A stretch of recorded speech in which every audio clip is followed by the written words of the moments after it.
All right, so this is the sheet you should have gotten. The U stands for underlining the title. And now predict what the story is about. Or run through and number the paragraphs. Or you're reading the questions. Or the key words circled. Venture through the passage, which means read the passage. Eliminate the wrong answers and let the questions be answered. So we're just going to go through and we're going to do that with our first passage. So the very first thing we should have done is underline our title. And we know that our title is at the top of our story, our passage, article, whatever it may be. So we're going to underline Snowman Sniffles. All right, so we've completed our U now. The next thing it said to do, our N, was now predict what the story is about.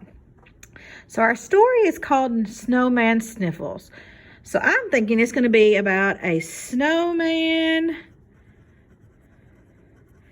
that sniffles. So you'll just kind of write that to the side of your title.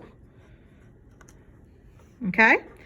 The next thing we're supposed to do is run through and number the paragraphs. Well, this is a poem, so we're actually just going to number our lines. So if it's a poem, you'll number your lines. If it's paragraph, you'll number your paragraphs. Sometimes that'll already be done for you, but if it's not, you can go and do it. So we're just going to number the lines in our poem.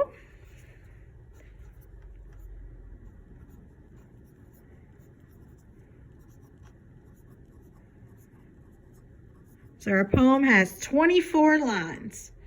So next thing it says, are you reading the question? So let's go ahead and flip and look at our questions.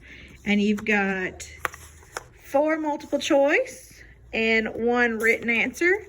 So let's read the first question. And our next A in Unravel says, are the keywords circled?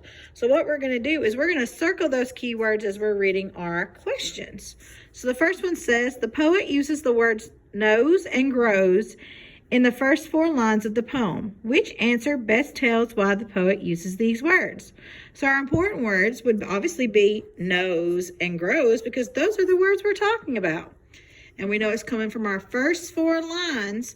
So when we go back and look at our story, we're going to look at those ones that we numbered 1 through 4.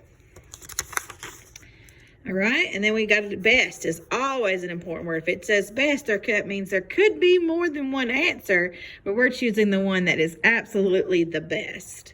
And we want to know why the poet, and the poet is the person that wrote it, uses these specific words. So you'll go through each of these questions and box in your key words or underline your decision.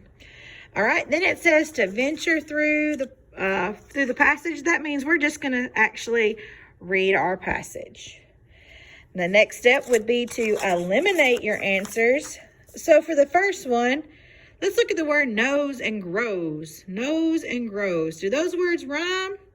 Yeah, so we can put a question mark because that means that could be a correct answer. The words use most of the same letters. Do knows and grows have the same letters in them? No, so we're going to eliminate that answer.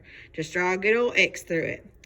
The words tell the reader it was winter. Does knows and grows tell us it's winter? No, so we're just going to cross that one out. And lastly, the words begin with the same letter. Are N and G the same letter? No, those are the wrong answers. So we've already eliminated 3 answers. So now we can answer the correct one. So 1 should have been A. So now you will just do that with the rest of the questions. If you have any questions, just let me know. You'll do this with each passage each day this week. Have a wonderful rest of your day. Bye.